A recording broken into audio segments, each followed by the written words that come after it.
All right, guys, welcome to another episode of the Lifelong Gunner podcast, guys. So Emirates Cup, Dortmund, Arsenal, Dortmund 3, Arsenal 2. Again, guys, I don't really go into these games or come out of them taking it too serious. There's a whole point to preseason preparation for the actual thing. So there's no point in getting carried away. Half our squad, um, arguably 95% of our starters are not in the team right now. So right now it's an opportunity for the new players who come in, the young players, the fringe players to get up to the par or get up to the point of which are competitive with the players who are out. So when we do embark on the season, that there is from a fringe player point of view, there is a greater capacity to perform and a greater level of competitiveness. So I don't use this as some kind of gauge as to whether we're going to win the league or not. It's pointless. If we count the amount of players that we're without, um, then you know, that's basically our team. So players like David Raya, Saliba, um, players like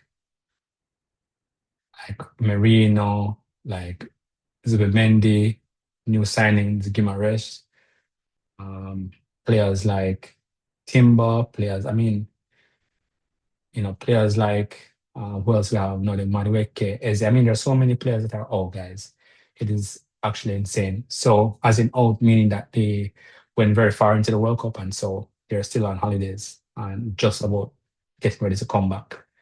Um, so, guys, so take it easy, okay? So take it easy. That's the whole point of me bringing this up. Take it easy. Um, Gimares was able to be unveiled to the Emirates crowd, and that was a beautiful thing to see.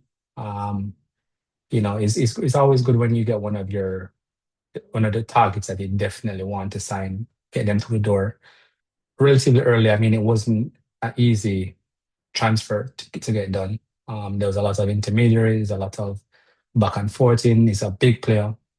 And so when it comes to players like this and and his arrival as well, like it is never easy to get done. But with all that being said, I mean, we got it done relatively early for a transfer of this magnitude.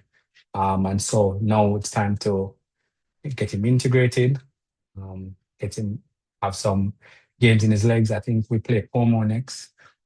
Um, and I don't know if we have another game after that, but I know that after this one or two friendlies that we have next, then we have to go up to Man City for the Community Shield. All right. I know Man City played again today as well, and I know they won the game.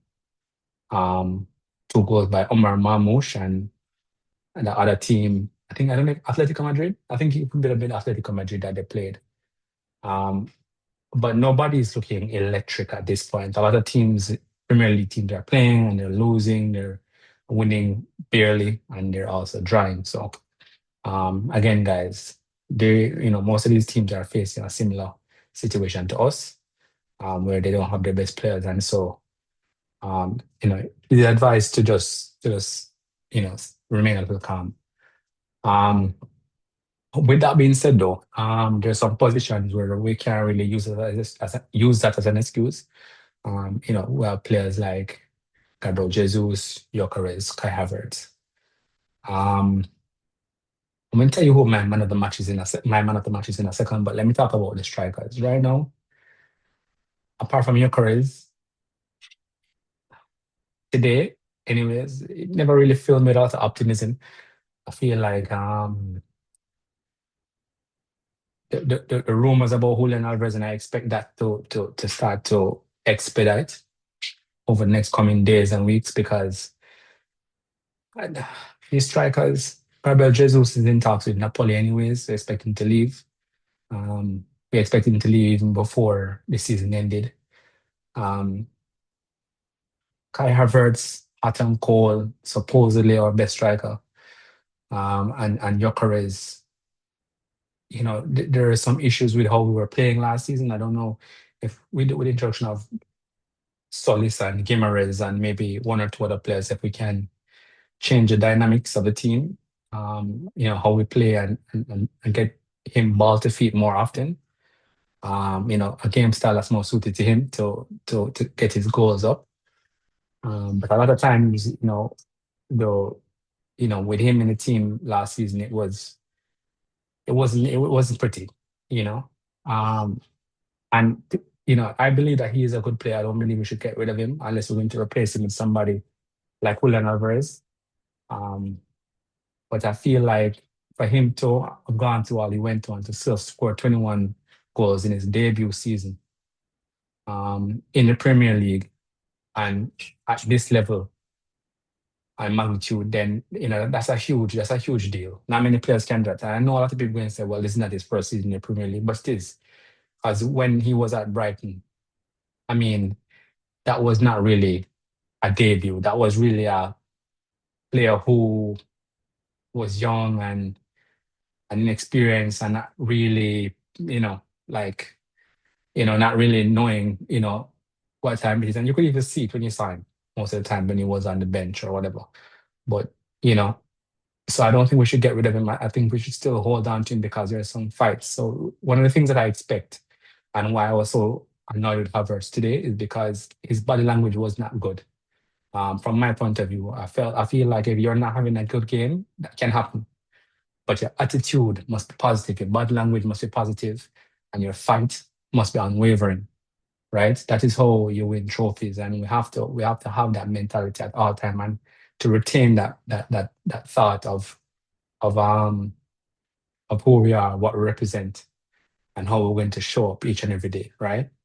So I was a little bit disappointed with him. Max Dortmund, young player, and it was this best game. A lot of passes never got to their intended target.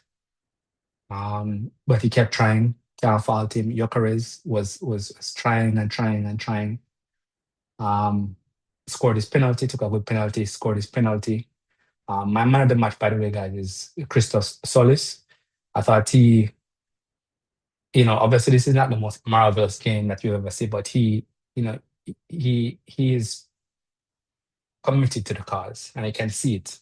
Trying new things, trying to set people up, trying to, if my memory serves me correctly, he set up that goal for 1 year to score, and then he also won us the penalty.